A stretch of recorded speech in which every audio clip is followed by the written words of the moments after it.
এই ভয় তাকে ডুগরে ডুগরে মারতো।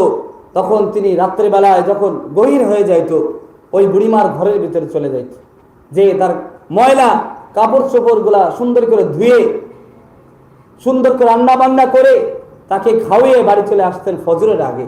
তাহলে কত রাত্রে সে যাইতো? একমাত্র কার ভয়ে বলেন তো? আল্লাহর ভয়ে, যে আল্লাহর কাছে কিভাবে সে জবাব দিবে। হযরত আবু বকর সিদ্দিক রাদিয়াল্লাহু তাআলা আনহু এইভাবে যখন একদিন দুই দিন যখন ওই বুড়িমাকে খাওয়াইতে লাগলেন, তার দেখাশোনা করতে লাগলেন, এদিকে হযরত ওমর ফারুক রাদিয়াল্লাহু তাআলা আনহু তিনি মনে মনে ভাবতেছেন, আমি ওই বুড়িমার খেদমত করার জন্য যাব। বুড়িমাকে যে বলে, বুড়িমা তোমার ময়লা কাপড় চোপড়গুলো আমাকে দাও, আমি ধুয়ে দিই। বুড়িমা এবার ডাক দিয়ে বলেন, বাবা রে,